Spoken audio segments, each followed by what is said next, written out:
Viewers, आप सभी का गुप्ता इंग्लिश क्लासेज में स्वागत है। एक बार आज हम लोग एक बहुत ही महत्वपूर्ण टॉपिक सिनोनिम पर चर्चा करेंगे। आप जानते हैं कि किसी भी प्रतियोगिता की जो परीक्षा होती है उसमें जो वोकैब होता है वो उसका कितना महत्व होता है।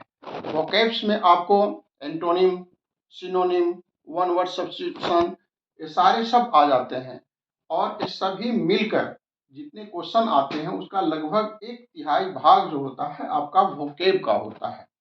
तो हम धीरे धीरे आगे आने वाले दिनों में इसका जो 3 भाग में हम इसको बांटेंगे। एक ग्रामर सेक्शन हो गया, वोकैब का हो गया, और तीसरा हम उसका जो पैसेज होता है उस पर हम बारी बारी से आपको समय समय पर कंटेंट देते रहेंगे। तो आज हमने वोकैब को पढ़ाने के क्रम में सिनोनिम से हमने इसकी शुरुआत की है। तो हम सिनोनिम की जो परिभाषा है उसमें इसका मतलब क्या होता है, यहाँ तक पहुँचने से पहले मैं आप लोगों को एक बार फिर से स्वागत करता हूँ और फिर से आपको मैं बधाई देना चाहता हूँ कि आप सभी का काफ़ी प्रेम मिल रहा है, काफ़ी सहयोग मिल रहा है। मैं इसके लिए आपका काफ़ी आभारी हूँ। इतने कम समय में आप लोगों का इतना लाइक मिल रहा है जिसकी वजह से हम बहुत ही खुश हैं और आगे आने वाले दिनों में भी इसको आप कंटिन्यू करेंगे। ठीक है, तो सिनोनिम को शुरू करने के पहले आज का जो क्लास है उसको एक बहुत ही महत्वपूर्ण मोटिवेशनल कोट्स के साथ शुरू करना चाहेंगे। सिनोनिम को बाद में करेंगे, इसके पहले हम लोग एक मोटिवेशनल जो कोट्स है उसको देखेंगे, क्योंकि मोटिवेशन हमारे जीवन का एक बहुत ही महत्वपूर्ण अंग है। और आप सभी को, चाहे कोई भी हमारे व्यूअर्स हों, चाहे वे स्टूडेंट्स हों या हमारे सीनियर कोई भाई हैं, सबों को जिसकी भी इंग्लिश की समझ बढ़ानी है उसको ये जानना बहुत ज़रूरी है। उसमें मोटिवेशन बहुत ही मायने रखता है। अगर हमें अपने आप पर भरोसा नहीं रहेगा, आत्मविश्वास की कमी होगी, तो हम किसी भी परीक्षा में अच्छा नहीं कर सकते हैं। सबसे पहले मेरा काम है आपको प्रमोट करने का। Yes, you can do everything. इसको आप लोगों को ध्यान में रखना है। आप बार बार समझ लीजिए, आप सब कुछ कर सकते हैं। यहाँ पर देखिए मैंने क्या लिखा है। One child, one teacher, one pen and one book can change the world. Repeat with me. One child, one teacher, one pen and one book can change the world.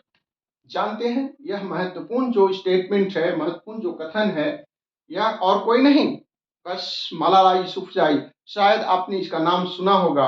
यह 2015 की नोबेल प्राइज एक्सेप्टेंस स्पीच के दौरान मलाला ने यह बात कही थी कि एक बच्चा, एक शिक्षक, एक पेन और एक बुक पूरे संसार को बदलने की ताकत रखते हैं। तो इसका मतलब है कि आप देख लीजिए कि हमारी क्या अहमियत है, एक शिक्षक की अहमियत क्या है, एक पेन की क्या अहमियत है और एक बुक। तो आप जिस चीज को आप उठा लीजिए उसके द्वारा आप अपनी बुलंदियों को छू सकते हैं। और मैं आशा ही नहीं, मुझे पूरा विश्वास है कि एक दिन आपका कॉन्फिडेंस लेवल इतना बढ़ जाएगा कि 0 से बहुत आगे तक चला जाएगा और आप बड़ी से बड़ी ऊंचाइयों को छूने के लिए बेताब हो जाएंगे। ठीक है, अब हम आते हैं आपके आज के टॉपिक पर। ठीक है, सबसे पहले हम ये जानेंगे कि सिनोनिम्स होता क्या है। यस, सिनोनिम्स का मतलब क्या होता है पहले इंग्लिश में समझिए, इसके बाद में मैं इसको हिंदी में बताऊंगा। Words having the same or nearly the same meaning are called synonyms. इससे प्रश्न जरूर आते हैं, कम से कम 3 प्रश्न तो इससे जरूर आते हैं। आपका सीजीएल में और एमटीएस का जो भी एग्जाम हो रहा है उसमें कम से कम 3 प्रश्न आपका सिनोनिम से आता है। ओके, तो words having the same or nearly the same meaning, ऐसे शब्द जो लगभग सेम मीनिंग देते हैं उसको हम लोग सिनोनिम्स कहते हैं। लेकिन मैं यहाँ क्लियर कर दूं कि अंग्रेजी का कोई भी ऐसा वर्ड नहीं है जो बिल्कुल हूबहू उसका सब्स्टिट्यूट बन सके। बिल्कुल सेम टू सेम अर्थ रखने वाले शब्द नहीं है, बिल्कुल स्लाइटली डिफरेंस होता है, उसमें कुछ ना कुछ उसका अंतर होता है। फिर भी उस स्लाइट डिफरेंस को हम लोग स्वीकार करते हुए उसके समानार्थक या सिनोनिम्स के रूप में उसको स्वीकार करते हैं। तो आगे आने वाले में जो हमारा जो स्लाइड आएगा उसमें आपको हम इसमें उदाहरण के साथ आपको प्रस्तुत करेंगे कि सिनोनिम्स के प्रश्न कैसे आते हैं। और जो प्रश्न हमारे होंगे सभी परीक्षाओं में, जो पूछा गया है, स्टाफ सिलेक्शन कमीशन की जो परीक्षाएं हो रही हैं उसमें प्रश्न कई बार पूछे गए हैं। उसमें बार बार पूछे गए प्रश्नों को यहाँ पर सॉल्व करने की कोशिश करूंगा, बताने की कोशिश करूंगा कि प्रश्न इस तरह के आते हैं और इन प्रश्नों का अभ्यास हम लोग को बार बार करना है। तो आज हम लोग सिनोनिम में कैसे प्रश्न पूछे जाते हैं इसके कुछ आपके पास एग्जाम्पल है, इसके माध्यम से हम लोग क्लियर करेंगे कि हमारे प्रश्न इस लेवल के आते हैं, इस तरह के प्रश्न होते हैं। एक वर्ड दिया रहता है, उसके 4 इसके विकल्प दिए गए हैं। अब उसमें उसका मिलता जुलता जो अर्थ होता है उसको हम लोग चुनने की कोशिश करेंगे और वही उसका आपका आंसर होगा। फर्स्ट में है आपका एक शब्द है, कई बार परीक्षाओं में पूछा गया है, यह शब्द है ल्यूसिडिटी। ल्यूसिडिटी, इसके लिए 4 विकल्प आपके पास हैं, fluidity, politeness, clarity and fluency. अभी चारों शब्द को हम लोग देखेंगे कि हमारा उत्तर यहाँ पर कौन हो सकता है। इसको जानने के लिए, इस पे टिक लगाने के लिए सबसे पहले कोशिश करना है कि इसमें हम उसके अधिक से अधिक माने को समझने का कोशिश करेंगे और उसका सही माने तक पहुंचने की कोशिश करेंगे। ठीक है, पहला क्वेश्चन को देखा, पहला जो इसका विकल्प है फ्लूइडिटी, तो यहाँ पर इसका मतलब निकलता है कोई चीज बहुत ही स्मूथ है, एलिगेंट है, चिकना है ना, तो इसका मतलब फ्लूइडिटी से ये होता है। ठीक है, और दूसरा है कि पोलाइटनेस। पोलाइटनेस का मतलब विनम्रता से होता है, कोई व्यक्ति कितना आपके साथ जेंटल है, कितना उसका अच्छा व्यवहार, सोबर व्यवहार है, उसको हम लोग पोलाइटनेस कहते हैं। और लुसिडिटी का यहाँ एक और माने दिया गया है जिसको कहते हैं क्लैरिटी। क्लैरिटी का मतलब होता है स्पष्टता, बोधगम्यता, और इसका एक और है फ्लुएंसी, जिसमें किसी बोलने के क्रम में उसका धारा प्रवाह जो हम लोग बोलते हैं लगातार, उसको हम लोग फ्लुएंसी कहते हैं, लगातार किसी काम को करना। तो इस तरह से लुसिडिटी के हमारे पास 4 विकल्प हैं, तो उसका जो सबसे जो बेहतर विकल्प है उसका मतलब है क्लैरिटी, है ना।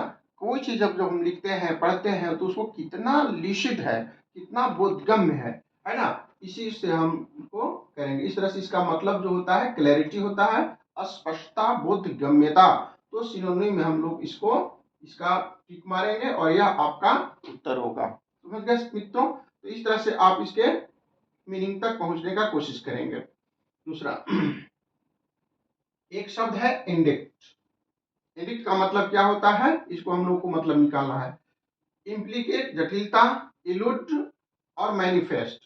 इसमें जो इसका मतलब होता है किसी पर सरकार की तरफ से या किसी व्यक्ति पर जब विशेष कोई चार्ज लगता है, कोई अब कुछ पर कुछ काम करने का उस पर दोषारोपण मढ़ा जाता है, तो इसी को हम लोग चार्ज कहते हैं। ठीक है, और मैनिफेस्ट का मतलब प्रदर्शन होता है, इसको निकालना होता है, और इस तरह से जिसका मतलब होता है चार्ज जो है आपका उत्तर हो जाएगा। ठीक है, चलिए इसके बाद हम लोग एक और अर्थ देखते हैं, इसका मतलब होता है जीनियस। जीनियस क्या होता है, कभी कोई व्यक्ति बहुत ही पढ़ा लिखा होता है, काफी बुद्धि वाला होता है, तो हम लोग सोचते वाह he is a very genius person. Okay, तो जीनियस के मतलब को हम लोग यहाँ पर समझने की कोशिश करते हैं। ठीक है, जीनियस का मतलब होता है काफी प्रतिभाशाली, जैसे Einstein was a genius scientist, है ना। इस तरह से जो प्रतिभाशाली व्यक्ति होते हैं उसको हम लोग जीनियस कहते हैं। तो देखिए इसमें पहला जो विकल्प है हमारा है जेनरस। ठीक है, ये जेनरस क्या होता है, जेनरस का मतलब काफी उदार होता है। ठीक है, तो ये आपका नहीं हो सकता है, चलिए नहीं हो सकता है। फॉरनर, फॉरनर का मतलब हम लोग जानते हैं जो विदेशी हो, हमारे देश का नहीं हो, बाहर का हो, ऐसे बाहरी व्यक्ति को हम लोग फॉरनर कहते हैं। राइट, तो ये तो आपका उत्तर होगा नहीं। इसके बाद a person with uncommon intellect, a person with uncommon intellect. Right, तो ये जो हमारा तीसरा विकल्प है यह हमारे उत्तर के बहुत करीब है। क्यों?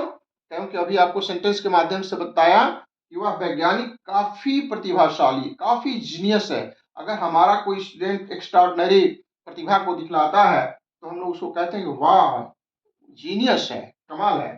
ठीक है, तो इसको जीनियस का मतलब जो है a person with uncommon intellect हो गया। एथलीट का मतलब खिलाड़ी होता है, जो खेल में भाग लेता है उसको हम लोग खिलाड़ी कहते हैं। तो इस तरह से जीनियस का मतलब काफी प्रतिभाशाली, प्रतिभा संपन्न व्यक्ति से होता है। चलिए अब हम लोग चौथे शब्द की तरफ बढ़ते हैं। चौथा जो सिनोनिम आपको पूछा गया है, यह भी कई बार परीक्षाओं में पूछा गया है, और इसमें है सर मैग्निफिसेंट। ठीक है, वाह what A magnificent architecture.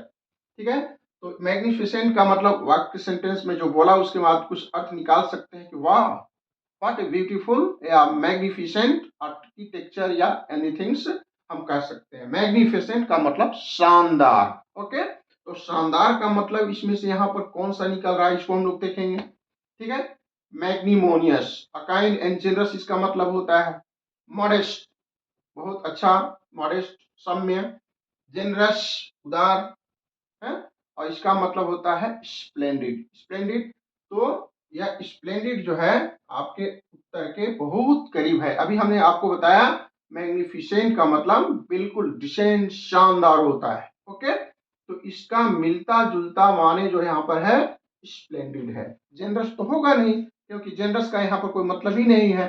Modest का भी यहाँ पर कोई मतलब नहीं निकलता है। इस तरह से विकल्पों को छांटते हुए हम लोग अंतिम और सही जो विकल्प है वहां तक पहुंचने की कोशिश करते हैं। तो सिनोनिम्स को, प्रश्न को हल करने के समय हमको इसको स्टेप को समझना है कि किसको हमको हटाना है और किसको रखना है। ठीक है, तो आज हम बहुत ही एक नमूना के तौर पर आज सिनोनिम्स का क्वेश्चन दिए हैं। फिर अगले आने वाले वीडियो में हम इसको विस्तृत ढंग से इसको फोकस करते हुए और प्रश्न आपको हम देते जाएंगे बीच बीच में। Synonyms, antonyms, one word substitutions, सारे बारी बारी से सीरीज के रूप में आपके समक्ष प्रस्तुत किए जाएंगे। फिर बाद में हम पैसेज का भी, कैसे पैसेज से जो प्रश्न आते हैं कैसे सोल्व किया जाता है, इन सभी बातों को हम लोग स्पष्ट करेंगे बारी बारी से। आप लोग इंतजार कीजिए और आने वाले समय में आपको इस सारे चीजों का समाधान आपके पास होगा। ठीक है, ओके, एक प्रश्न और हम लोग ले लेते हैं। ये है क्रूड, राइट। अभी हम लोग सुनते हैं वाह क्रूड ऑयल। अपरिष्कृत का मतलब है अपरिष्कृत, जो माने साफ सुथरा नहीं किया गया है, अनरिफाइंड है, अपरिष्कृत है ना, उसी को हम लोग क्रूड कहते हैं। जैसे इसको माने को हम लोग चार विकल्प हैं, इसको हम लोग देखते हैं। अनरिफाइंड, अभी मैंने इसका संकेत आपको दे दिया है।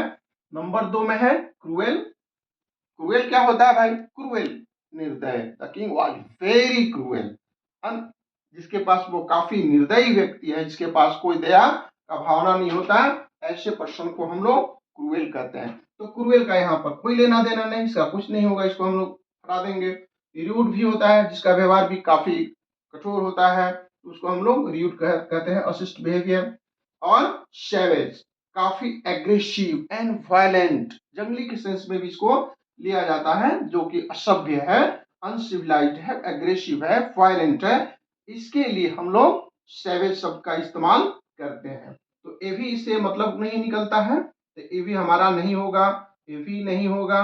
और लास्ट में हमारे पास 1 में जो आंसर है वह है अनरिफाइंड, राइट। तो यहाँ पर अनरिफाइंड हमारा आंसर हो जाएगा। और आगे आने वाले वीडियो में आपको पूरा रिफाइन करने का हम पूरा प्रयास करेंगे, और आप बिल्कुल अच्छा से अच्छा की तरफ, बेहतरी की तरफ बढ़ते जाएंगे। यह मेरा विश्वास है, होंगे कामयाब एक दिन। ठीक है, दैट्स ऑल।